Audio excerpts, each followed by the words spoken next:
compartilhar um pouco mais de informação entre nós.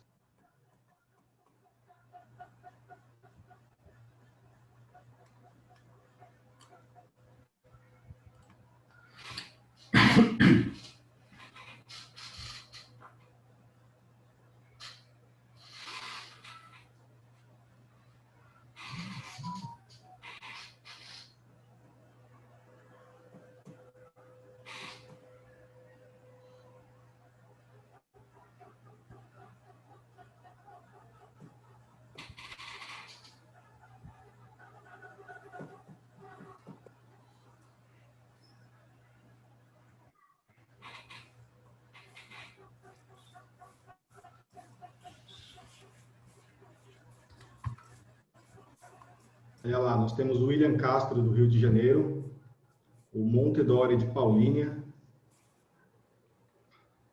o Evandro Evangelista de Vitória, no Espírito Santo, e o José Eustáquio de Belo Horizonte, Minas Gerais. O Sandro de Jesus é de Mogi das Cruzes, atua em São Lourenço. São Lourenço é região portuária, certo, Sandro? A Gislaine Cristina, ela é de São Paulo.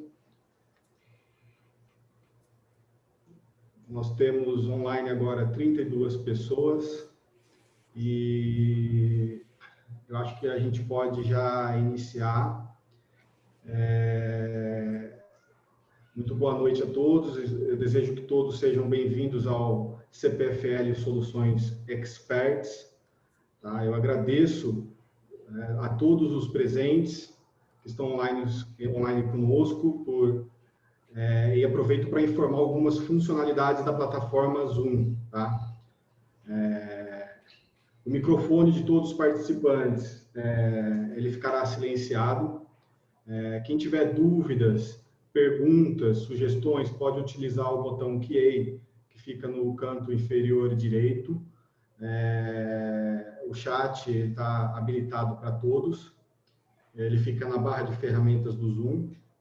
Após o evento, todos receberão uma pesquisa de satisfação e ela é muito importante para nós. Tá? Nós esperamos que todos possam participar e respondam com sinceridade a essa pesquisa.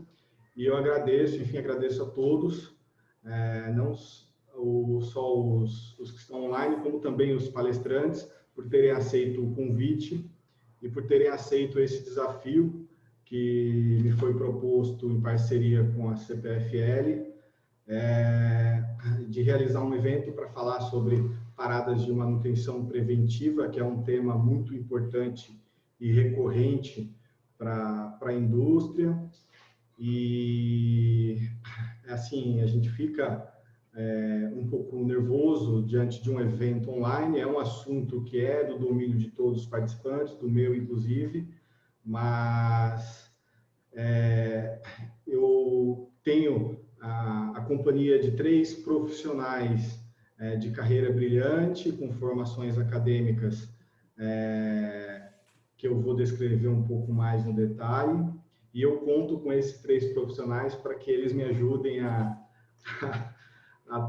seguir com esse evento e para que a gente consiga trazer para o público informações e um pouco de conhecimento, que afinal esse é o propósito da CPFL Soluções, difundir um pouco de conhecimento sobre manutenção, assim como também é a linha editorial da revista Manutenção. Quando ela foi criada, ela foi pensada justamente por conta da possibilidade de reunir informações e um pouco de conhecimento no mesmo lugar e fazer com que os mecanismos de pesquisas indexassem essas informações para que ela chegue até o público, para que ela chegue até os profissionais de manutenção, porque essa era uma dificuldade que eu tinha de buscar conhecimento, de encontrar conhecimento online. E a minha intenção lá atrás era justamente atender a essa demanda. Isso tem dado muito certo, tá? E para quem está online e não me conhece, eu me chamo Fauzi Mendonça, eu sou o diretor da revista Manutenção. Eu sou formado em engenharia eletrônica com ênfase em automação e controle. Trabalho com manutenção industrial há mais de 15 anos. Tá? Sou especialista em PCM, já vivi em diversos contextos diferentes, como indústria química, como autopeças, prestação de serviços, transporte e logística. E essa experiência multidisciplinar, ela acabou fazendo com que eu acumulasse um conhecimento que me possibilitasse desenvolver uma carreira com manutenção, e eu acabei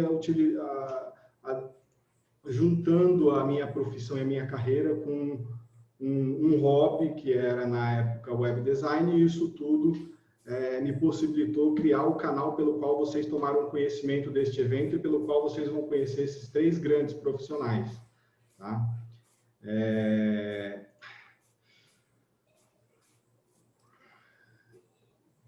O tema proposto para a noite de hoje é paradas de manutenção preventiva. Eu gostaria de ressaltar que, em uma parada de manutenção, geralmente não se faz só manutenção preventiva, tá?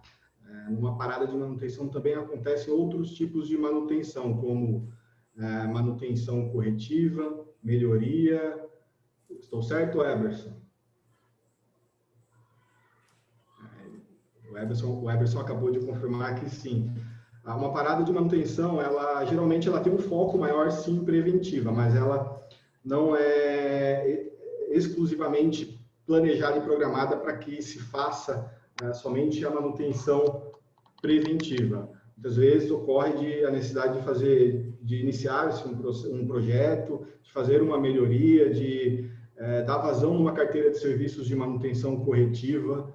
E então uma parada de manutenção, ela é mais extensa e mais complexa, e ela não se limita à manutenção preventiva, tá?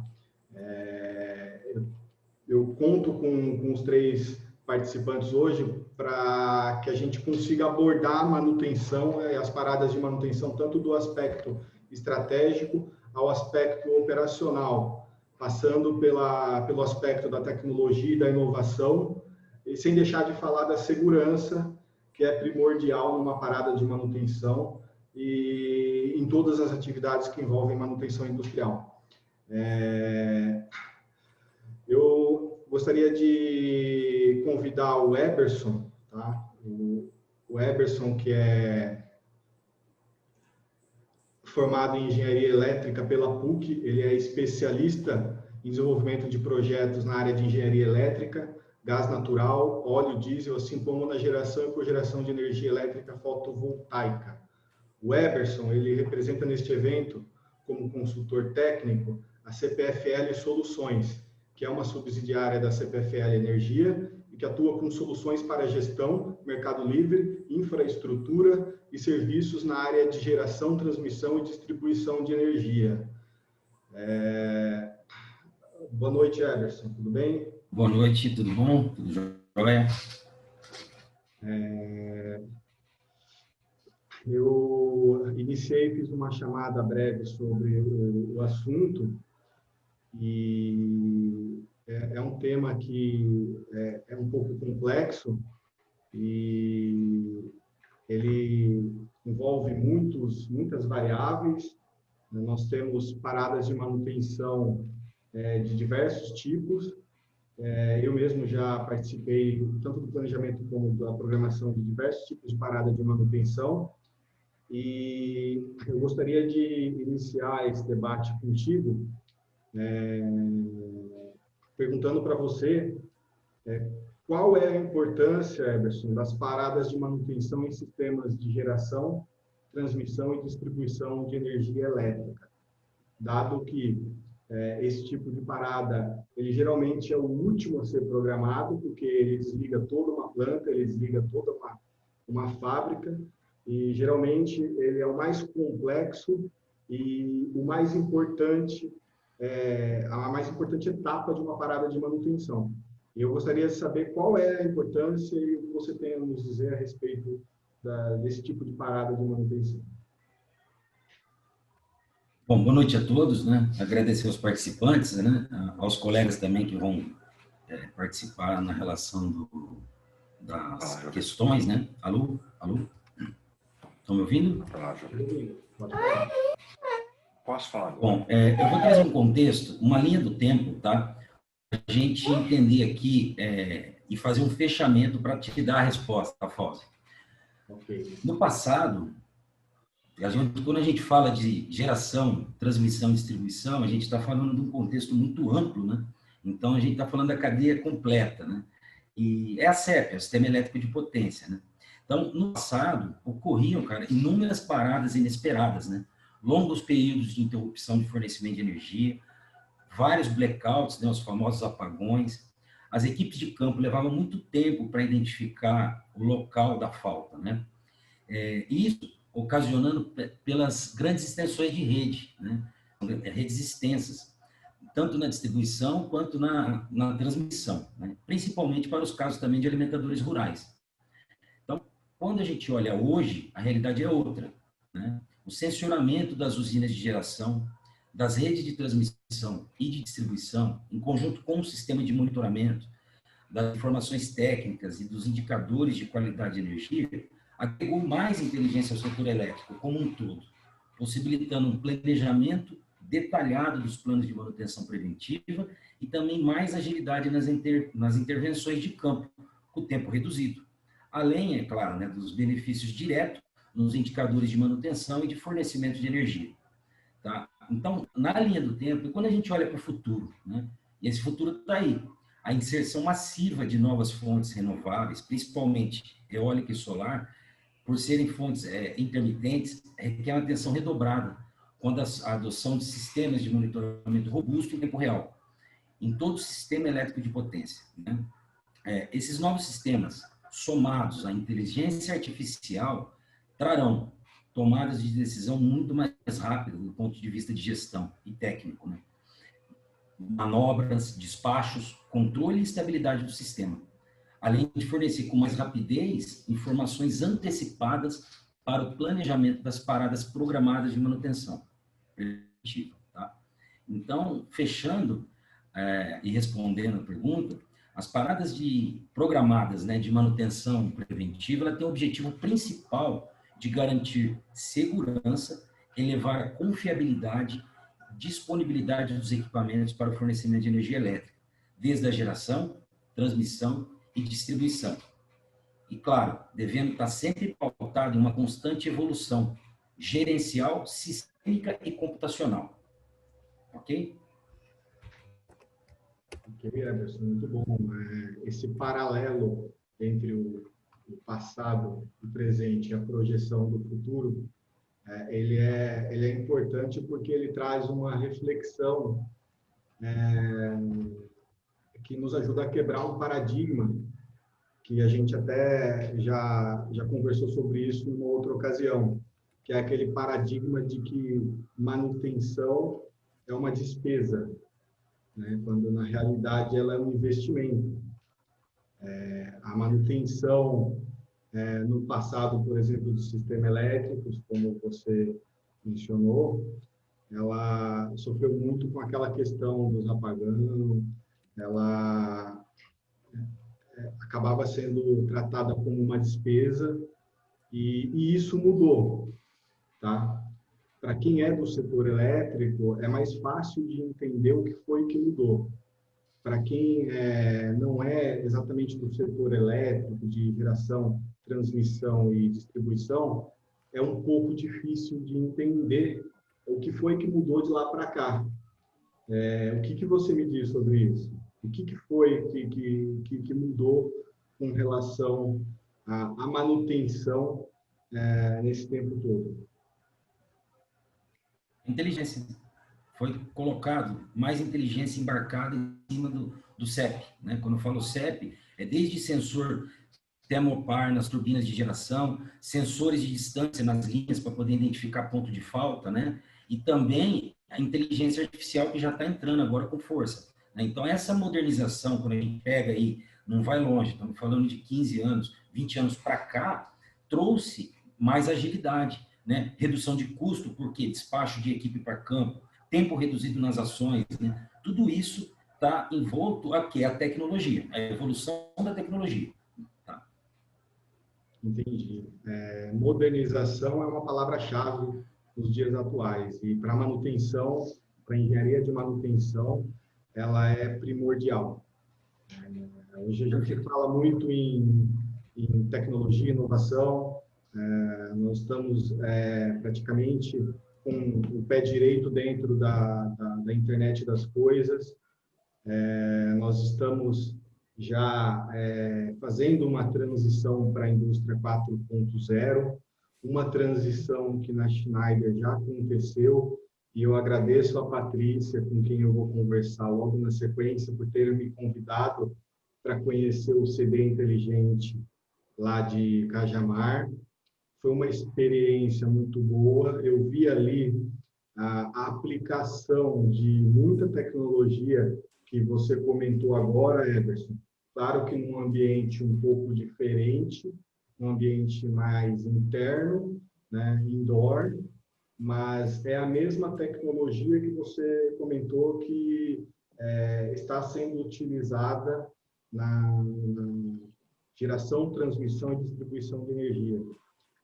Tecnologia embarcada. O futuro é tecnologia embarcada. Eu fiz eletrônica, eu sei muito bem disso.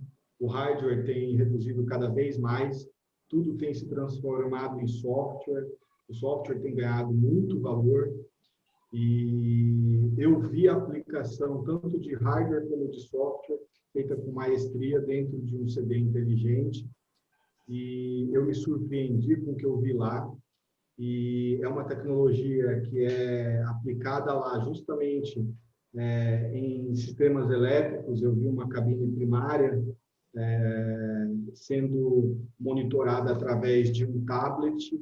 Na tela do tablet era possível acessar diversas informações sobre aquele ativo, como temperatura, como informações da operação daquele ativo, assim como catálogos e informações técnicas, né, sem a necessidade de que o profissional entrasse naquele ambiente, que é um ambiente, muitas vezes, inseguro e que precisa de cautela para que se acesse ele.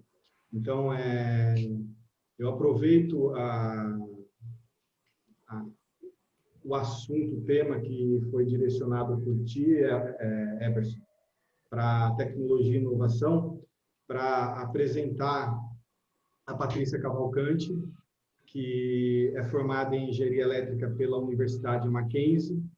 Ela possui 20 anos de experiência no mercado, com atuações em diversas posições na área de automação e distribuição elétrica. Ela atua na Schneider Electric, uma empresa líder mundial na transformação digital em gestão de energia e automação, e ela é diretora da área de Field Service. Boa noite, Patrícia. Boa noite, Fausto. Tudo bom? Tudo bem. Eu agradeço a sua presença e eu gostaria de fazer uma provocação e perguntar para ti como que essas tecnologias disponíveis no mercado podem ser aplicadas no contexto de uma parada de manutenção preventiva. Super boa a sua pergunta, e até como o Everson falou bastante de machine learning e tudo mais, eu queria trazer, né, antes de falar das tecnologias em si, falar sobre os dois conceitos, que é a manutenção preventiva e a manutenção preditiva, né? Então, a manutenção preventiva é aquela que a gente faz com a periodicidade indicada pelo fabricante. Então, se o fabricante fala que a cada X tempo você tem que olhar a lubrificação do seu equipamento e tudo mais, você vai fazer. Isso independe da forma como você usa o seu produto, tá? Hoje a gente está trazendo também, com toda essa tecnologia de machine learning e conectividade, um outro conceito que é a da manutenção preditiva. E aí é uma manutenção muito mais assertiva, que ela é direcionada de acordo com o uso do nosso produto, né? Então, na verdade, para ter essa manutenção, obviamente, ela é possível através de produtos cada vez mais conectáveis, né? Que envia informações em tempo real de como que ele está sendo utilizado, o que está acontecendo com ele, e aí entende-se que se houve um desgaste prematuro, ou se não, se ele está melhor conservado, e aí a indicação de manutenção, ela é muito mais assertiva, porque ela é baseada no uso específico daquele produto, tá? Então, é super importante conhecer esses dois conceitos. Mas é óbvio, como eu falei, né? Para fazer a manutenção preditiva, a gente precisa de produtos conectáveis, a gente precisa de ter informações em tempo real. E a realidade hoje do Brasil é que o nosso parque instalado é muito velho, né? Então, a gente tem painéis muito antigos, com produtos nada conectáveis. E aí eu gosto de trazer à tona que a Schneider, visando até sustentabilidade, né, um maior aproveitamento dos recursos existentes, ela traz tecnologias que podem ser adaptados a um parque instalado mais antigo. Uma das tecnologias que a gente mais tem chamado a atenção do mercado nesse sentido, né, são sensores. Então, a gente tem sensores de temperatura ou sensores de ambiente que pode ser instalado ou na conexão do barramento para medir a temperatura dessa conexão, que é uma fonte muito grande de problema, né? E necessária a manutenção, ou também sensores que são instalados no painel, que mede a temperatura ambiente do painel e até a umidade. Então, são sensores super práticos, que não necessita de uma grande adaptação no painel, fonte externa de energia, porque ele utiliza a própria tensão do barramento para se alimentar, e que pode ser instalado em qualquer painel. Então, o que se faz, né, quando eu falo de vão levar isso para medir continuamente, medir em tempo real? Então, essas informações, elas são levadas para a nuvem. Então, vai medir continuamente essas informações levadas para a nuvem. E um software, que no caso da Schneider, nosso software de Machine Learning, é o EcoStruxure Asset Advisor, ele vai medir todo essas informações, vai coletar e medir todas essas informações, vai analisar e vai trazer essa análise para o nosso centro de expertise, que vai levar ao técnico de manutenção as indicações mais adequadas de manutenção para o uso daquele produto, tá? Com isso, a gente consegue, muitas vezes, alongar a vida útil de um equipamento, né? Porque quanto mais informações eu recebo e sei como que está sendo usado, eu posso intervir prematuramente, né, para alongar a vida útil desse equipamento. Então, é isso que está por trás dessa tecnologia, é se adiantar e personalizar as indicações de manutenção. Eu entendi, muito bom, Patrícia. Você falou sobre o aprendizado de máquina, sobre software, né? Sobre conectividade. As coisas estão se conectando numa velocidade absurda e a manutenção ela também tem que saber se adaptar a isso, e ela tem que saber se conectar e se adaptar ao contexto atual.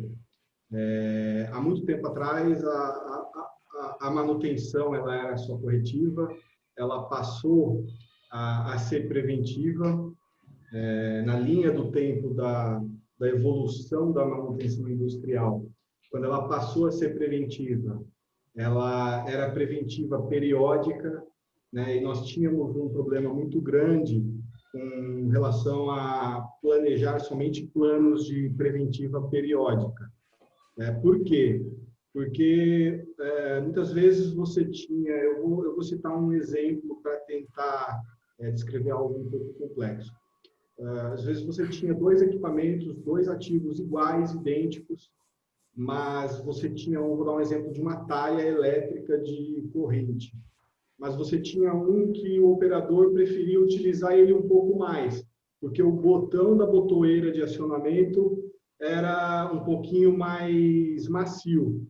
A outra talha tinha um botão na botoeira meio travado, um pouco mais duro e difícil de acionar o funcionamento do equipamento.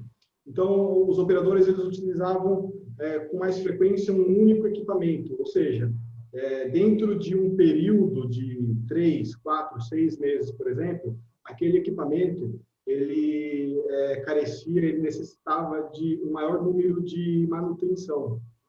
Tá? Por quê? Porque ele era mais utilizado, ele era utilizado com mais frequência.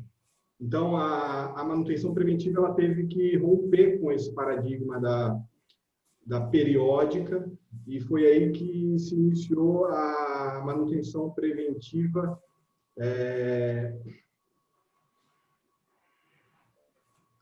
foi aí que começou a se fazer manutenção preventiva. Me ajuda, Eberson, por acumulativa, correto? Acumulativa. Manutenção preventiva acumulativa, que é aquela realizada por orímetro, odômetro, por ciclos, que aí você consegue especificar e pontuar um pouquinho melhor qual equipamento precisa fazer manutenção com maior frequência e não periodicidade. Então, a manutenção ela evoluiu de preventiva periódica para preventiva acumulativa, e mais recentemente ela deu um outro salto de qualidade, que é a manutenção preventiva por gatilho, que foi justamente sobre isso que a Patrícia falou, e eu achei muito interessante, que a manutenção preventiva por gatilho, ela analisa dados em tempo real, ela faz a mineração de dados, esses dados eles são coletados via sensores, armazenados no servidor, e aí entra a questão da inteligência artificial que tanto o Eberson quanto a Patrícia comentou, que vai lá, manipula esses dados e sugere, ou então, em algumas situações, até toma ações, como, por exemplo, parar uma máquina e indicar que ela precisa fazer uma manutenção urgente por um determinado defeito que poderia passar desapercebido se a manutenção preventiva fosse só periódica ou cumulativa. A manutenção cumulativa, que é anterior a essa por gatilho, ela também tinha um outro problema, que aí envolve muito essa questão da conectividade, porque muitas vezes para você alimentar um sistema, você tinha que preencher uma quantidade enorme de checklists. O Eberson e o João devem ter passado muito por isso, a Patrícia deve conhecer também mesa de estagiário abarrotada de pilha de checklist para lançar no sistema, para que se faça o input dessas informações, para que depois, mecanicamente ou humanamente, alguém analise essas informações. Todo esse trabalho foi automatizado agora com inteligência artificial, e ele é realizado hoje com utilização de inteligência artificial, mineração de dados e todos esses recursos que a gente vem comentando e que eu me surpreendi ao ver eles colocados em prática em um centro de distribuição que realmente me surpreendeu. Tá? Mas, assim, nada adianta a gente ter toda essa tecnologia à disposição, a gente cuidar somente dos ativos, das máquinas, dos equipamentos, e não pensar em pessoas. E é por isso que a gente entra, a partir de agora, na questão da segurança. A segurança ela é fundamental, ela não é... E aí eu sou obrigado a emprestar uma frase do João Posma, que é com quem eu vou conversar na sequência. O João Posma, ele disse numa outra ocasião que segurança não é luxo, é uma necessidade, e aí eu sou obrigado a copiar ele e dizer que manutenção não é luxo, manutenção é uma necessidade, e esse paradigma ele vem sendo quebrado, tá? Ele vem sendo rompido, e isso é muito bom, porque além de conservar ativos e manter uma indústria saudável, como a Patrícia falou, no Brasil existem muitos painéis, muitas empresas com tecnologia obsoleta, com painéis que você não pode abrir, que se você abrir, você não consegue fechar ele mais. E esse salto de qualidade, ele vem justamente para proporcionar não só o aumento da vida útil dos ativos, como também mais segurança para os trabalhadores, mais segurança para quem está no dia a dia, no chão de fábrica, mantendo a indústria funcionando. E eu aproveito a direção que essa conversa tomou para apresentar brevemente o João Posma, que é formado em engenharia elétrica pela USP. Ele é especialista em projetos de manutenção industrial. Ele já atuou na linha de montagem de alguns veículos da General Motors. Ele é responsável por nacionalizar algumas tecnologias que foram necessárias para desenvolver produtos aqui no Brasil de lockout e tagout. E aí eu aproveito para fazer uma chamada para o pessoal de segurança de trabalho que também está acompanhando essa transmissão. O sistema de lockout e tagout é bem conhecido na manutenção, mas é um assunto muito aproveitado pelo pessoal de segurança, o famoso sistema LOTO, que é o sistema que trava, bloqueia e sinaliza energias perigosas durante a manutenção. E o João, ele representa neste evento a Tagout, que é uma empresa nacional que fabrica e comercializa equipamentos e dispositivos de segurança do trabalho. Boa noite, João. Tudo bem? Boa noite a todos. João, a gente falou um pouco de manutenção preventiva, de parada de manutenção em sistemas de geração, transmissão e distribuição. A gente falou de tecnologia, inovação, e é fundamental falar um pouquinho sobre segurança. Eu gostaria que você fizesse um paralelo entre as tecnologias, a segurança do trabalho e a parada de manutenção preventiva. Qual é a importância dessas tecnologias para a segurança do trabalho no contexto de uma parada de manutenção? Bom, na realidade, a manutenção preventiva, ela não é uma escolha das empresas, mas é uma obrigação. Nós temos no Brasil, são 37 normas regulamentadoras, e pelo menos uma cita como obrigatória a manutenção preventiva, que faz parte da segurança, como inclusive o Eberson já tinha comentado, tu mesmo já tinha comentado, e a Patrícia. Fazendo uma manutenção preventiva bem feita e fazendo planejadamente, evita-se acidentes. Então, a NR12 ela trata muito disso, que é sobre máquinas e equipamentos. E cada vez mais as empresas estão sendo cobradas pela sociedade, etc., para redução de acidentes do trabalho. Então, é extremamente importante o planejamento, né? Como a Patrícia até comentou, a questão de estar no manual da máquina, etc., a manutenção preventiva a cada tanto tempo. Eu acho que isso, pelo menos, isso é o básico do básico. Né?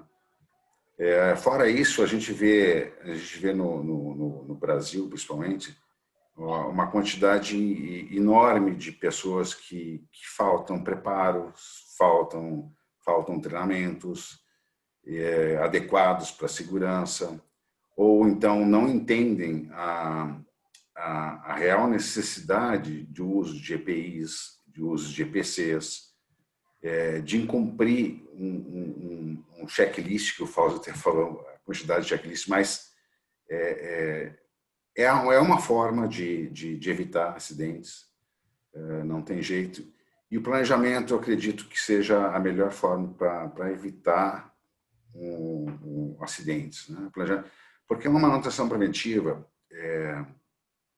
ela pode ocorrer em uma empresa, ela pode participar, sei lá, de 2, 3, dezenas de funcionários, muitas vezes centenas de funcionários ao mesmo tempo, né? Ela pode ocorrer com colaboradores da própria empresa e mais várias equipes terceirizadas.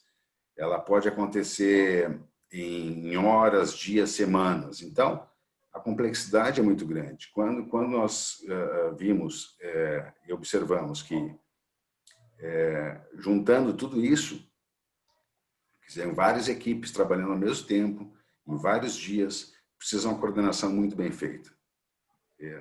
E só assim eu acredito que a gente consiga realmente reduzir a questão dos acidentes, né? A NR12, ela veio, a norma regulamentadora 12, ela veio para ajudar, inclusive, na redução de riscos, né? Porque diversas máquinas, assim como a Patrícia comentou que os painéis, muitas vezes, das empresas ou as instalações elétricas são antigas, imagina o parque industrial nosso, como é que não é, né? Quer dizer, é antigo também. E a NR12, ela faz, pelo menos, com que as empresas repensem a questão de segurança nos seus equipamentos, né? Então, inclusive, tem uma norma chamada de apreciação de riscos, que deve ser feita, é uma NBR também, no qual a engenharia de manutenção, junto com funcionários, técnicos ou outros colaboradores, vão identificar as possíveis causas de acidentes. Isso, ou então a adequação para a NR12. Pegar toda a norma NR12 e adequar essas máquinas e esses equipamentos, né? Fora isso, existe análise preliminar, né? Análise preliminar de risco, quando se vai fazer a manutenção, preventiva principalmente, que é planejada.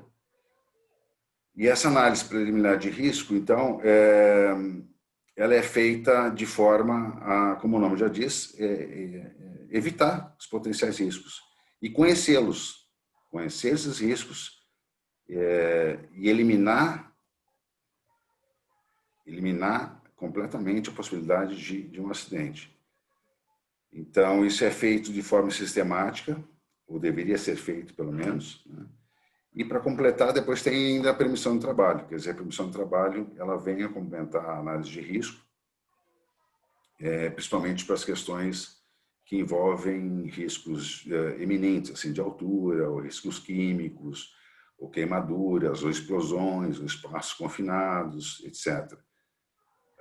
Mas, como a gente trabalha com pessoas, né, então a parte de segurança realmente é muito ligada a pessoas, a parte de treinamento é muito importante. Treinamento, cobrar. Minha experiência mostra que não é fácil. Uma fábrica nova, eu tive uma experiência muito boa, como o Matheus Fausto comentou, na General Motors, lá do Rio Grande do Sul, uma fábrica nova, um lugar diferente, onde a indústria não era conhecida. Nós demoramos, na época, quase 3 anos, todos os dias, batalhando segurança do trabalho, para chegar a um nível aceitável de segurança, entendeu? Então, é bem complicado. Eu acho que, Fauzi, a gente está num momento assim, que as empresas procuram cada vez mais produtividade, procuram cada vez mais fazer mais com menos, mas a segurança não pode ser atropelada por conta disso, entendeu? Eu acho que é isso, Fauzi, para iniciar. E local de tagout, depois a gente pode conversar um pouco mais, que é um assunto mais extenso. Eu preciso, ouvindo você comentar sobre segurança, João, as ideias fluíram e eu preciso fazer um comentário. As tecnologias, a tecnologia embarcada, a inteligência artificial, tudo isso que a gente comentou, que a Patrícia comentou, que o Eberson iniciou discutindo, isso acaba gerando tempo, tá? Tempo para manutenção é praticamente um ativo. Ele é importante, ele tem valor, muito valor. E esse tempo que a gente ganha com toda essa tecnologia dentro de um departamento de PCM, ele pode ser utilizado, por exemplo, em questões mais críticas e que necessitam do famoso Gemba Walk, que é o famoso pé no chão de fábrica. Por quê? Porque você, ao invés de perder 20 dias no mês digitando checklist no sistema, para fazer um sistema calcular a próxima manutenção preventiva, isso tudo estando online, sendo calculado automaticamente, praticamente em tempo real, isso faz com que o departamento de PCM tenha a possibilidade de fazer aquilo para o que ele foi concebido. que é ir para o chão de fábrica, realizar o planejamento de manutenção, verificar as necessidades em campo, escutar o ruído da máquina, do equipamento, porque é só assim que se conhece melhor os ativos, os defeitos, os modos de falha, e com esse tempo todo fica muito mais fácil, e eu digo isso porque eu senti em diversos momentos da minha carreira a dificuldade de encontrar tempo, e às vezes eu me via desperdiçando tempo com coisas banais, como, por exemplo, imputar um checklist no sistema. E aí eu vou citar um exemplo de uma empilhadeira que o plano de manutenção preventiva dela é cumulativo, ou seja, por horímetro, e todos os dias o operador tem que preencher um checklist, um menor aprendiz ou um estagiário tem que passar lá pelo setor, recolher esse checklist e fazer esse input de informação no sistema, para que o sistema tenha parâmetro de saber se é ou não necessário realizar uma manutenção preventiva. Então, esse procedimento, ele é moroso, ele toma tempo e ele dificulta o planejamento de manutenção. Isso tudo estando online, isso tudo traz um ganho de tempo enorme e isso pode causar um salto de qualidade gigantesco com relação à confiabilidade dos ativos, com relação à eficácia da manutenção como um todo, tá? E aproveitando o rumo que essa conversa tomou novamente, eu gostaria de chamar a Patrícia e perguntar para ela, do ponto de vista dela, que está bem conectada com essa tecnologia que a gente vem falando, do ponto de vista dela, quais são os benefícios da aplicação dessas tecnologias para o pessoal de manutenção e de PCM em específico? O que essas tecnologias traz para facilitar a vida de quem realmente controla, de quem planeja e programa uma parada de manutenção? Eu costumo citar dois pilares, né, como benefício. Um é eficiência e o outro a segurança, tá? Quando a gente fala de eficiência, o pilar, o mantra da eficiência é monitoramento, né? Quando você monitora continuamente o que está acontecendo, você consegue uma operação mais eficiente. E com esse sistema que eu falei, né, de inteligência artificial, é exatamente isso que a gente faz. A gente monitora constantemente.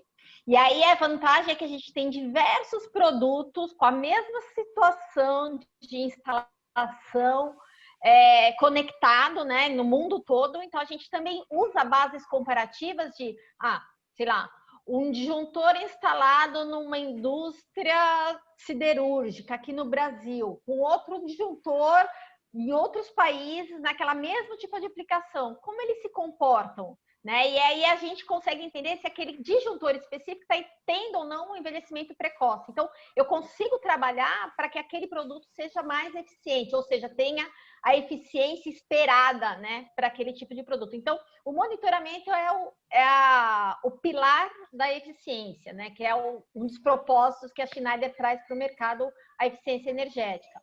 Mas a gente também não pode esquecer da segurança. E está claro que uma das principais causas de acidente que hoje a gente encontra na indústria está relacionado com falha de equipamentos elétricos. E uma dessas principais causas, né, de falha de equipamento elétrico está relacionado com uma manutenção não adequada, né? E às vezes ela não é adequada por falta de conhecimento da pessoa que está operando, assim como o João comentou, né? Treinamento super importante. Então, o que a gente faz? A gente lança a mão de plataformas digitais, a gente tem uma que é do Remote Expert, aliado a tecnologias de realidade aumentada, para dar, às vezes, um suporte à distância muito mais efetivo àquele operador, né? Então, não é uma coisa que, preciso conectar um especialista desse produto porque estou numa situação crítica ou difícil, ou uma situação que eu não sei lidar, não tive o treinamento para isso. não vou sair tentando fazer qualquer coisa. Pode se conectar e aí a quem vai dar o suporte, ele vai dar o suporte vendo a mesma coisa que o operador que está na frente do painel está vendo, e é esse dispositivo, essa plataforma digital, ela permite isso.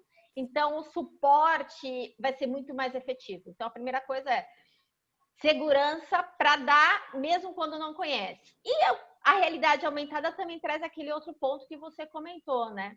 Que é você conseguir ter informações do painel sem se expor, sem ter que abrir o painel para você ver aquelas informações. Então, a gente tem, como você falou que foi a tecnologia que você viu no nosso CD, né? Que é Augmented Operator Advisor, que é na tela do celular, e eu falo assim, o nome é super robuscado, né? Augmented Operator Advisor, mas é super simples, porque na tela do celular ou do tablet, você consegue ter informações customizadas. Eu falo customizadas porque se é um profissional de manutenção, ele pode ter as informações referentes ao uso do produto, necessidade de reparo, sem abrir, sem se expor, né, a riscos. Ou se é um gerente de operações, ele também consegue ter informações sobre produtividade e tudo, mas isso de uma maneira super simples, super fácil de programar. Para quem costuma, por exemplo, fazer programações de HM, né, para ter as telas com as informações na frente de uma máquina, demora muito menos tempo do que operar uma tela de HM, que é o que tem mais tradicional do mercado. Então, eu sempre falo desses dois pilares que essas tecnologias trazem, que está muito do propósito que a Schneider quer levar para o mercado, né? Eficiência e segurança. Realmente, a gente fala de tecnologias absurdas, tá? Eu deveria utilizar uma outra palavra, tecnologia incrível, tá? Porque você manter uma indústria conectada, uma planta, uma linha de produção conectada, é algo que é motivador de ver e que me fez me apaixonar pela área em que eu atuo, em que eu trabalho há mais de 15 anos, que é planejamento e controle de manutenção. A satisfação de ver a máquina ou a linha de produção funcionando após uma parada de manutenção preventiva, ela é muito grande. É um sentimento de realização. E cada vez mais esse sentimento ele aumenta, Patrícia, porque a tecnologia ela é motivadora, ela é instigadora, e isso faz com que cada vez mais eu pense em continuar trabalhando na área em que eu trabalho, claro que me especializando e tendendo para algumas situações bem específicas, mas é apaixonante trabalhar com manutenção e é apaixonante ver a transformação, a digitalização disso tudo. E aí, falando de digitalização, eu sou obrigado a abordar aqui dois comentários que eu vi passando aqui. Eu não estou conseguindo acompanhar todos os comentários, mas eu já adianto que vocês podem fazer algumas perguntas para o final da transmissão. Todo mundo que está aí acompanhando, agora nós temos 71 pessoas e 4 palestrantes. Vocês podem fazer perguntas ali, que no final nós abriremos as perguntas para os palestrantes, para que eles possam selecionar algumas perguntas ali e responder, para a gente comentar alguma coisa. E eu vi ali passando, em algum momento, um comentário do Ari Jorge Bútulo Ribeiro. Eu não posso deixar passar em branco, porque o Ari foi o primeiro coordenador de manutenção que eu tive lá no ano de 2005, se não me engano, quando eu fui promovido de ajudante de manutenção para programador de manutenção, e aceitei naquela época um desafio imenso, como está sendo hoje, participar dessa transmissão e conversar com profissionais da envergadura do Eberson, do João Tosma e da Patrícia Cavalcante. Tá? Eu comparo o desafio de hoje ao desafio que eu passei lá atrás. O Ari, ele era coordenador de manutenção de um contrato em que eu era programador, e ele comentou aí que existe tecnologia para se fazer o uso da digitalização da manutenção, para reduzir ou mesmo eliminar o serviço de digitação manual de checklist. Tá? E logo na sequência, o Keilson Júnior dos Santos, ele comentou assim, Fauzi, ele perguntou na realidade, House, boa noite. Esse assunto do checklist da empilhadeira e o menor aprendiz lançar no sistema, como acrescentou a melhoria para eliminar esse trabalho todo? Então, eu vou responder duas perguntas, ou um comentário e uma pergunta, de uma vez só. Ari e Keilson, para esse tipo de paradigma, hoje existem diversas tecnologias. A Schneider possui algumas, mas existem diversas tecnologias que fazem a telemetria do orímetro, da empilhadeira. Você pode instalar até mesmo outros sensores e coletar informações que vão para além do orímetro que você precisa para programar a próxima preventiva. Você pode coletar informações como temperatura, como pressão de pneu quando ele é a ar. Você pode instalar diversos tipos de sensores para fazer com que essa informação suba para a nuvem, para um servidor, para fazer com que o sistema seja alimentado em tempo real. Uma delas, que aí eu falo de tecnologia, eu não falo de produto ou de marketing específico, o tal do Zigbee. Existe uma plaquinha no mercado que é hardware livre, tá? Para quem não conhece, para quem está acompanhando, hardware livre é uma plataforma em que desenvolvedores fazem a mesma coisa que os programadores de software livre. Eles fazem todo um trabalho e disponibilizam algo gratuitamente para outros desenvolvedores na internet. Existe uma comunidade e ela é muito ativa de hardware livre, não é tão grande, não possui a mesma dimensão que a comunidade de software livre, mas essa comunidade está ativa e ela começou lá atrás desenvolvendo placas, sistemas embarcados, como, por exemplo, o Arduino, que foi de onde derivou um módulo que se chamou de Zigbee, ou XBee. O Zigbee, na realidade, é o protocolo de comunicação da plaquinha. Então, do Arduino, derivou-se um módulo, um pequeno módulo que você plugava na plaquinha com um microcontrolador. Esse módulo ele se conecta numa rede através desse protocolo Zigbee e ele faz a transmissão dessas informações para um servidor, que aí é algo que é programável a critério de quem está desenvolvendo o sistema. Então, o que é possível fazer? Keilson e Ari. Hoje, uma empilhadeira que está trabalhando lá e que o menor aprendiz e o estagiário precisa todo dia lá fazer a coleta e fazer o input do orímetro no sistema, hoje isso pode ser lançado no sistema automaticamente através desse tipo de tecnologia. É claro que existem tecnologias muito mais recentes, muito mais eficazes do que o hardware livre. Eu citei a questão do hardware livre porque foi onde tudo começou, foi onde a internet das coisas, foi onde a conectividade começou a ganhar corpo.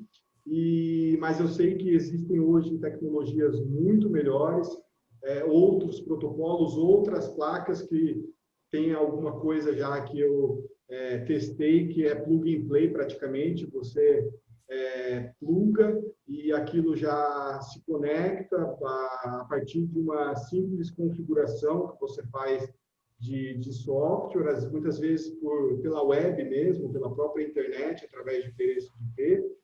Então, eu acredito que eu tenha conseguido responder a pergunta do Keilson e estender um pouquinho o comentário do Ari. E eu gostaria de continuar aqui a nossa discussão. E aí eu pretendo mudar um pouquinho pela primeira vez, porque eu só fui aproveitando os rumos que a conversa foi tomando. E dessa vez eu pretendo mudar um pouquinho a direção. Eu chamo o Everson para a conversa, tá?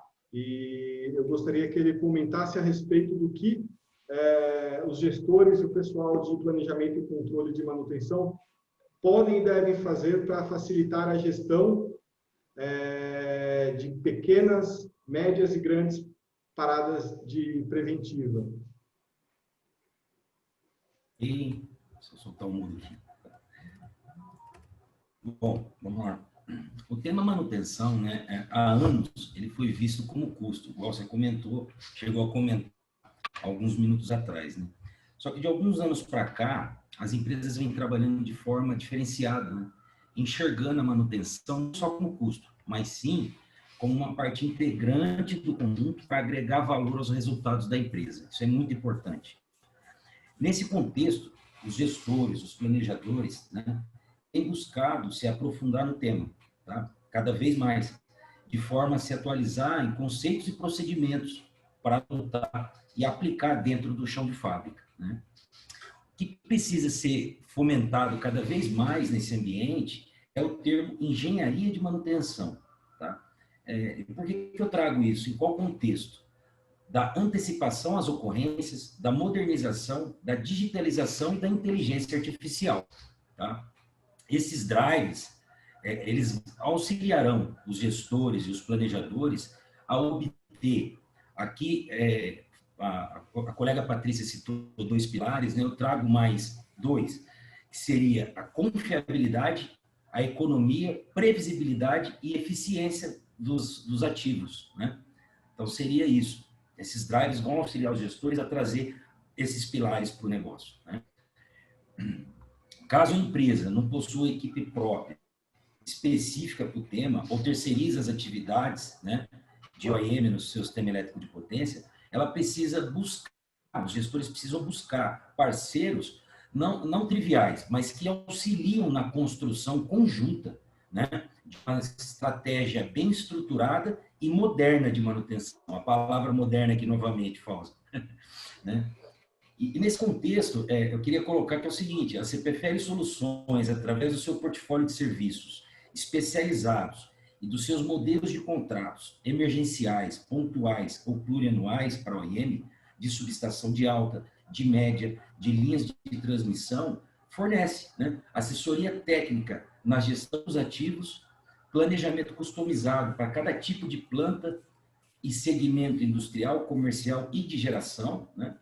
Programação, auxilia na programação das grandes paradas de manutenção preventiva e também corretiva, né? E com a execução com mão de obra própria, especializada nas atividades, tanto em linha morta quanto em linha viva, né? E sempre pautada no nosso principal valor, que é a segurança, né? A segurança dos nossos colaboradores, dos nossos clientes e da sociedade. Ok? Ok, Eberson. Eu tenho algumas curiosidades com relação ao ambiente indoor. Tá? Como eu citei, eu nasci dentro da indústria, no ambiente indoor, e o ambiente outdoor, ele é uma incógnita para mim. Eu pretendo fazer uma pergunta para você, talvez seja uma pergunta muito básica e que pareça uma pergunta de leigo, mas assim, eu sei muito bem admitir o que é da minha alçada e o que não é, tá? A gente começou esse debate falando lá dos problemas de manutenção que a gente tinha no passado com relação à transmissão e distribuição de energia, e isso mudou, né?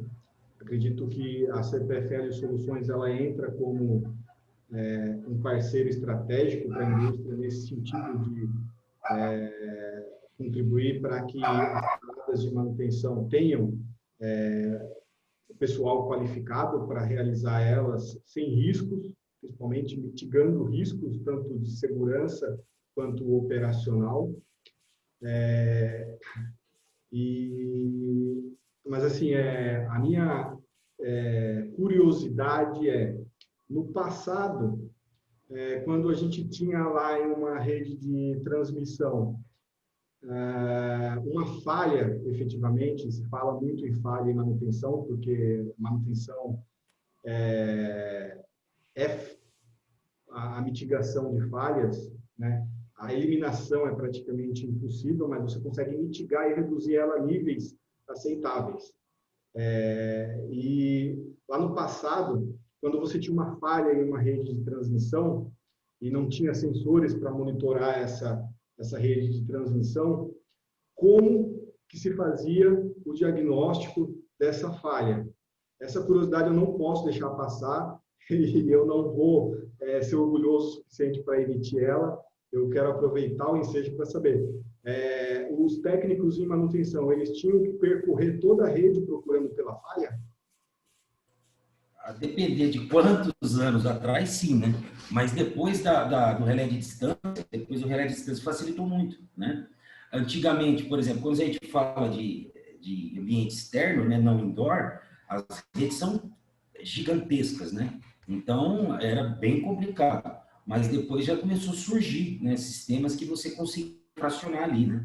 Então, isso trouxe bastante agilidade. Mas trazendo isso para o ambiente indoor, né, que seria a pauta, o indoor nosso, a gente tem hoje indústrias que têm quilômetros e quilômetros de rede de distribuição dentro da própria indústria, né?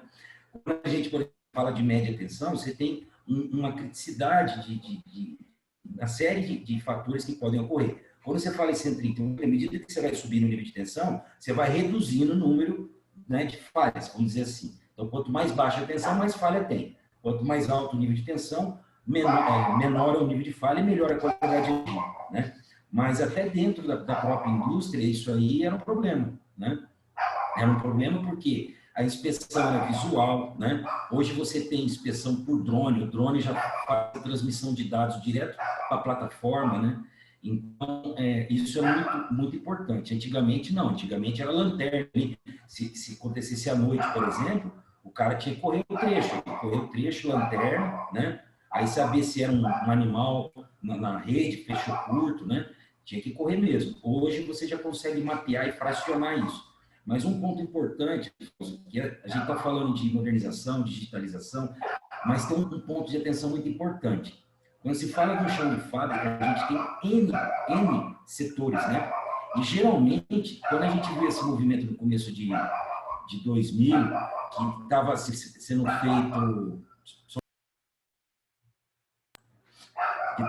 feito essas automações, começou a gerar aí nos gestores um palanque de plataformas. E aí, o que acontece? O contexto, você começa a trabalhar pelas plataformas e as plataformas que tem que trabalhar para a gente. Então, o cuidado que eu deixo aqui é pensar em modernização cada vez mais cruzando plataformas. Vamos imaginar que eu se única, né? Porque senão você cria aquele ambiente de N plataformas e aí sim, você vai ter que trabalhar para a plataforma e não a plataforma trabalhar para você. Realmente, esse é um outro problema. As plataformas, elas precisam de capital intelectual, né?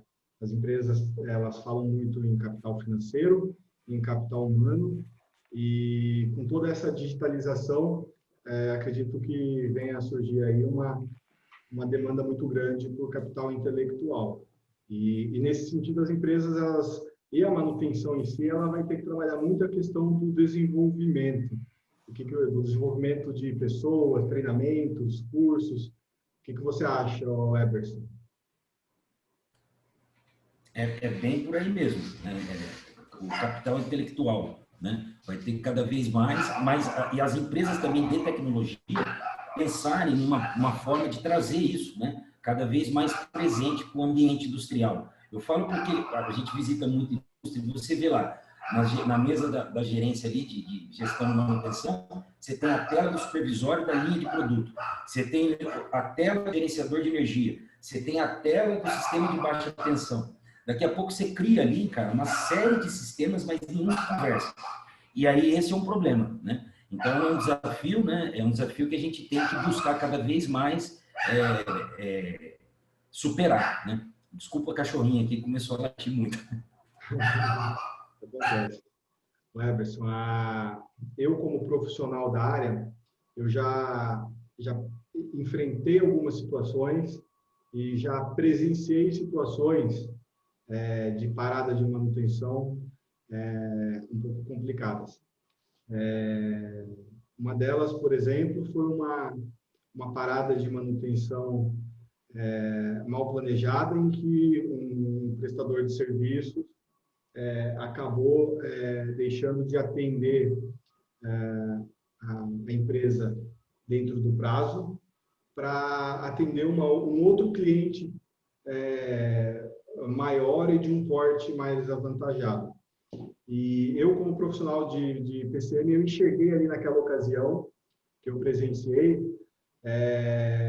uma necessidade muito grande de estabelecer, enquanto gestor de manutenção e de planejamento e controle, relações com parceiros estratégicos, né? Relações com parceiros que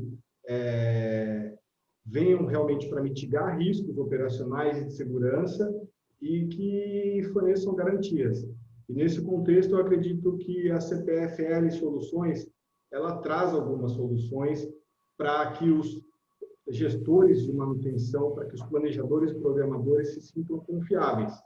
Mas eu gostaria de entender um pouquinho melhor até onde vão essas soluções. Porque a CPFL Soluções ela é uma subsidiária da CPFL Energia. A CPFL Soluções ela atua com média tensão, ela chega até a cabine primária, até a cabine secundária, ela vai adiante, ela chega a atuar também com o ativo em si. Eu gostaria de conhecer um pouco melhor, acredito que o público também tem o desejo de conhecer, até porque eu acredito que essa necessidade que eu enxerguei de encontrar parceiros estratégicos diante de uma parada de manutenção de médio e grande porte, acredito que essa necessidade ela não é só minha, ela é de todos que trabalham com planejamento e manutenção, e acredito que essa informação pode agregar muito valor. Bom, vamos lá. Bom, nesse contexto, né, além da manutenção, falar um pouco da nossa atuação, né? A gente projeta e constrói também subestações, linhas de transmissão, né? Cabines primárias, redes aéreas e subterrâneas de média tensão, né? E também no aspecto da manutenção, a gente atua na subestação, nas linhas de transmissão, até 230 kV, tá? E também em cabines de distribuição, tá? Cabines de distribuição. Aqui a gente não faz manutenção elétrica industrial dentro do pátio, dentro do site, né? A gente vai até a baixa tensão, sim, né? Nos transformadores secundários, nos ramais principais, nos QGBTs, tá?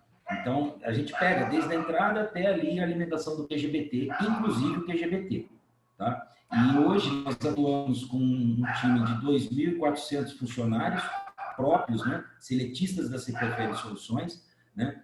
E na área de concessão Sudeste, Nordeste e Sul, né? E para todos esses serviços, ok?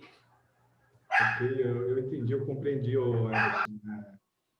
Eu, como planejador, eu não deveria fazer uma confissão, mas eu já deixei de fazer, por exemplo, uma parada de manutenção de uma cabine primária, e, na verdade, era de um conjunto cabine primária e subestação, e justamente porque não tinha um parceiro estratégico que me desse a segurança necessária para fazer isso. Eu acabei parando toda a planta de utilidades, eu parei vapor, parei ar comprimido, parei todo o restante de utilidades que tinha lá, mas eu acabei não parando o principal, que era o sistema elétrico. E eu sei que essa é uma dificuldade que outras pessoas da área também enfrentam, e eu sei da importância de se parar um sistema elétrico efetivamente. Ele geralmente é o último que se para, justamente porque se necessita de recursos, de backup, de geradores de energia, e é justamente aí que entra uma parceria com a CPFL Soluções, por exemplo. Acredito que eu preciso puxar aqui o João Tosma, mas antes de conversar um pouquinho com o João Tosma, eu gostaria de informar para o pessoal que eles podem fazer algumas perguntas aí no chat. Já Gostaria de perguntar para vocês três se vocês estão conseguindo ler o chat normalmente. Sim, estamos lendo o chat. Tá. Eberson, Patrícia, já separem algumas perguntas ou alguns comentários aí para discorrer sobre eles. Se vocês quiserem escolher algumas perguntas que foram feitas aí, se vocês quiserem comentar alguma coisa na sequência. Enquanto eu converso com o João Tosma, vocês já podem me ajudar a garimpar algumas questões aí, para a gente seguir promovendo aí a participação do pessoal que está presente aí, acompanhando a gente há praticamente 1h10, tá? João, eu gostaria de fazer uma última pergunta para ti. Eu gostaria de saber quais outras medidas podem ser aplicadas no contexto de uma parada de manutenção preventiva para garantir a segurança de todos os envolvidos. Então, falando sobre local tagout ou bloqueio de etiquetagem, que é uma norma ainda pouco conhecida no Brasil, por incrível que pareça, é muito simples de ser aplicada, mas no Brasil ainda não é muito conhecida, pelo menos das empresas médias e pequenas. As multinacionais normalmente aplicam isso. Mas, basicamente, bloqueio e etiquetagem, ou lockout tagout, é uma norma que foi criada nos Estados Unidos, no final da década de 80, início da década de 90, com uma norma OSHA 19.10.147, e foi introduzida no Brasil pela NR10 e na revisão de 2004, e depois foi comentada na NR12 também e NR33. Então, o Brasil não tem uma norma específica de bloqueio de etiquetagem, mas ele é chamado e citado, o bloqueio de etiquetagem, local tagout, em algumas normas. Então, ela serve basicamente para evitar acidentes de religamento, né, involuntário de uma máquina e equipamento, quando alguém está fazendo manutenção.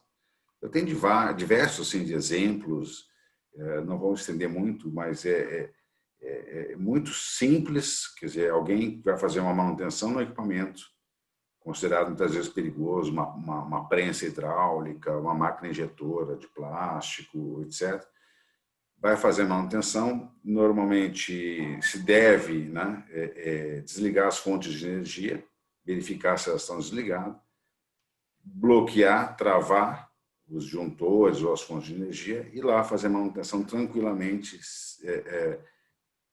sem que ninguém religue o equipamento enquanto estiver lá fazendo a manutenção.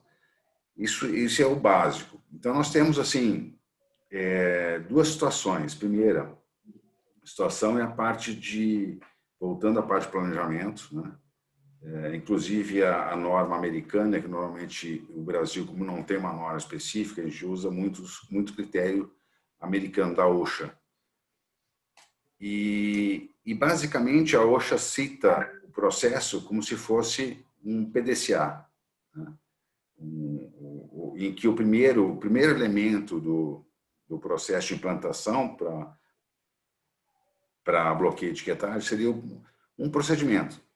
Quer dizer, as empresas deveriam ou devem fazer um procedimento para bloqueio de etiquetagem, seja ele qual for, e com critérios que as empresas, cada uma conhece a sua empresa, então vai poder conhecer e fazer da melhor forma possível. Tem empresas que são menores fisicamente, tem empresas que são grandes, tem empresas que são muitos funcionários, tem empresas que são poucos funcionários, tem empresas que a manutenção é central, fica longe dos equipamentos, tem empresas onde a distribuição de manutenção é feita na própria planta. Então, características muito diferentes, né?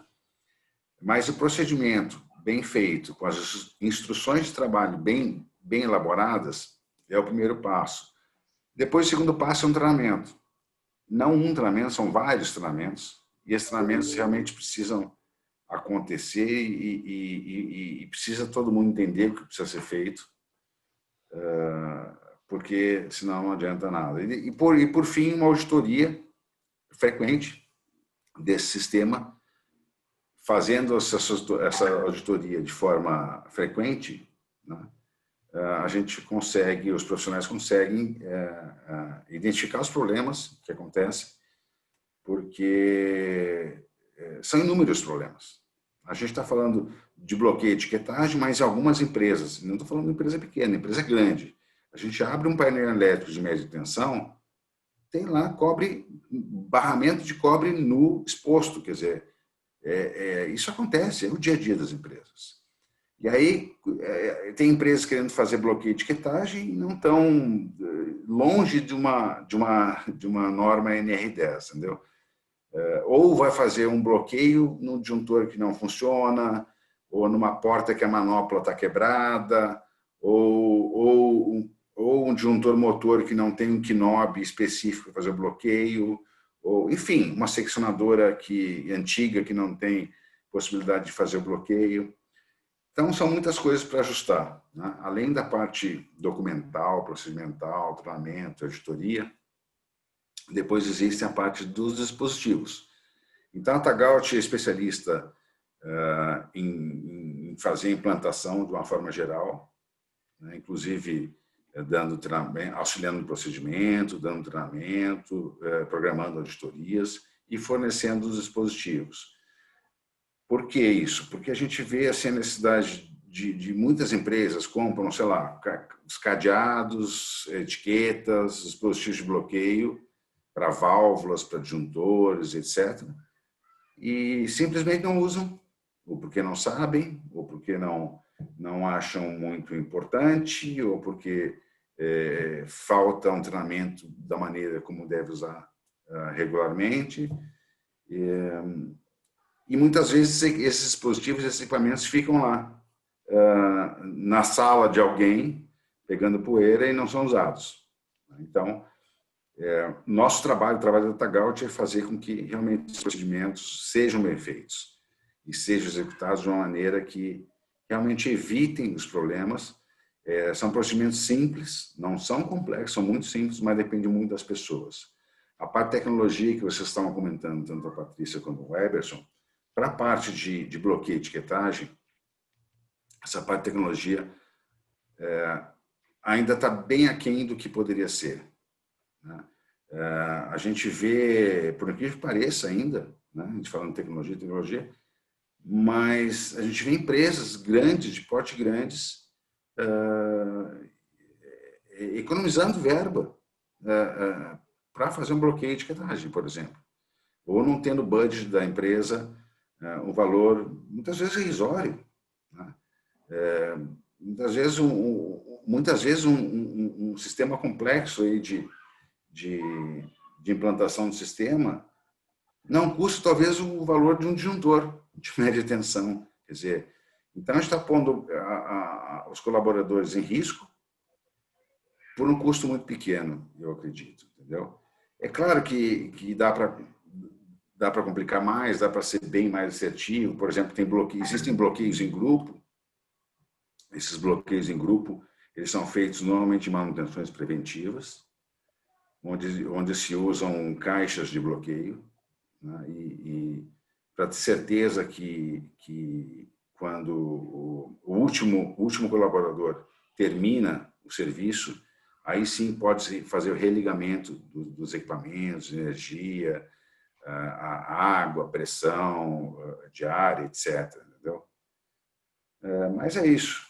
Eu acho que ainda o Brasil falta muito ainda. Enquanto vocês terem uma ideia, enquanto lá fora, eu estou falando lá fora, mas Europa e Estados Unidos, esses dispositivos vendem em loja de material elétrico, até algumas vezes em alguns supermercados, etc., porque todo mundo usa. Aqui no Brasil, praticamente não existe. É muito difícil. É um nicho de mercado. Por quê? Não sei, vamos ver. Mas eu acredito que tem muito potencial pela frente ainda. Ok, Fausto? João, a gente vai partir para um momento um pouco mais dinâmico dessa conversa, desse bate-papo. Enquanto a Patrícia e o Eberson fazem alguns comentários sobre o que eles leram ali no QA, no chat. Se eles não encontraram nada, eu tenho aqui algumas perguntas e alguns comentários que eu classifiquei para eles, mas acredito que eles já tenham visto alguma coisa. Enquanto eles comentam, João, já dá uma olhadinha aí. Eu acredito que você respondeu a algumas perguntas que eu vi ali. Talvez tenha alguma que você possa responder. Eu vi alguma coisa sobre as normas, alguém perguntando sobre todas as normas. Talvez você possa, no complemento, dar uma pincelada sobre todas elas, porque de norma você conhece. E aí eu gostaria de abrir para o Eberson, para ver se ele selecionou alguma pergunta e ver o que ele tem a comentar ou responder para o pessoal que está acompanhando a nossa transmissão. Ok. Deixa eu dar uma olhada.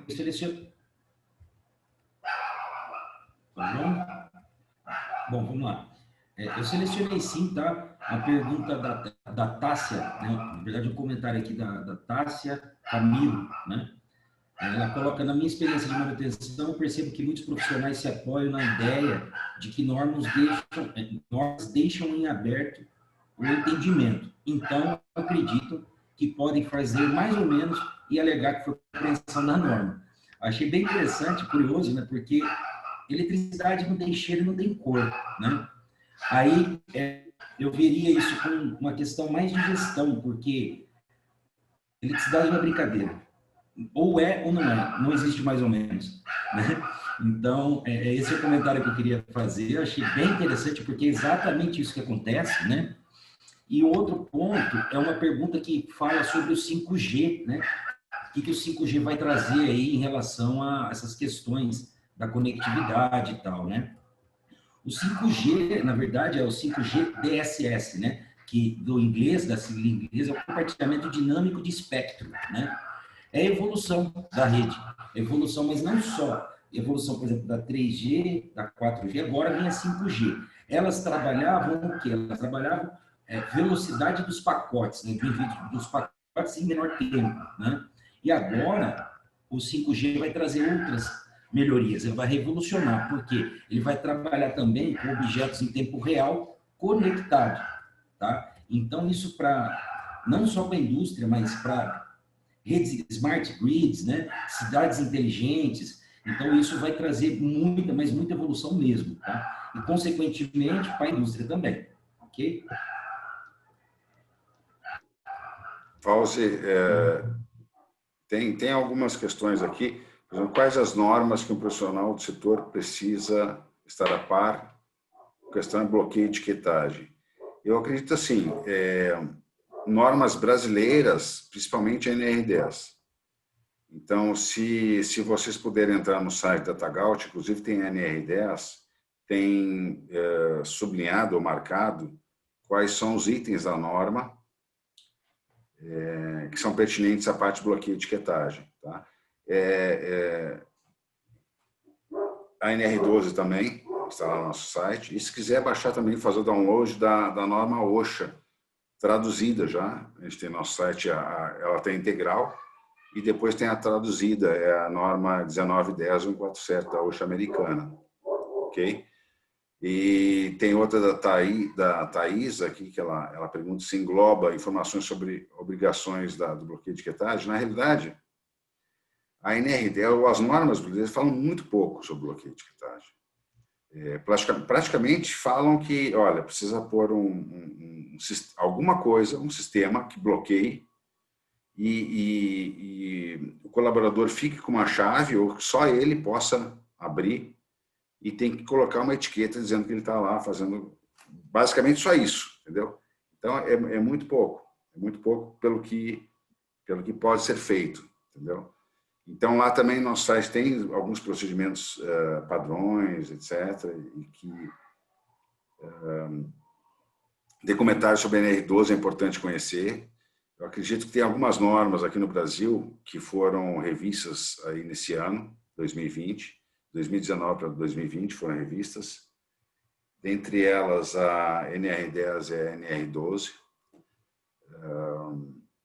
porque enfim, existe uma discussão muito grande de como atender na totalidade essas normas, né? A gente sabe que mesmo depois de 15 anos a NR10, aí, a norma NR10, que é a norma de eletricidade, não é cumprida pela maioria das empresas, como deveria ser, né? Por vários fatores, não vou entrar aqui em discussões, mas a NR12, que é a norma mais nova, também é muito complicada, muito complexa, no sentido de ter orçamento para fazer tudo, entendeu? A norma é bem complexa nesse sentido. Eu acredito que de um tempo para o futuro, os projetistas de máquinas e equipamentos, seguindo as orientações da norma, eles vão poder sanar uma série de problemas que existem hoje, né? A questão da normatização, João, ela daqui por diante ela não, ela deve começar, e isso já está acontecendo, né? A seguir o caminho do software também, né? A partir do Sim, a momento gente... que você tem software tomando algumas decisões, sugestionando decisões, a normatização ela deve abranger isso também, ela deve ser ampliada para enxergar esse tipo de situação, até porque isso gera um pouco de risco. Eu gostaria de transmitir a palavra para a Patrícia. Eu acredito que tem algumas perguntas para ela. Patrícia, tu selecionou alguma coisa? O que você gostaria de tem uma aqui de bem comentar? direcionada. Tem uma aqui até que está bem direcionada para a Schneider, que é a do Luciano Rodrigues, né? Ele pergunta se essas tecnologias que eu comentei aplicações podem ser conectadas a sistemas de MES ou RP pré-existentes. E antes da explicação, a resposta é sim, né? Os nossos produtos, a gente costuma dividir a conectividade em 3 camadas. Então, assim, nossos produtos eles são conectáveis e eles podem, esses sensores, eles podem ser conectados em qualquer sistema de monitoramento. E essa segunda camada é exatamente isso que você está comentando, né? Então, software supervisórios, MES, RP, ou seja, sistemas que fazem a supervisão local.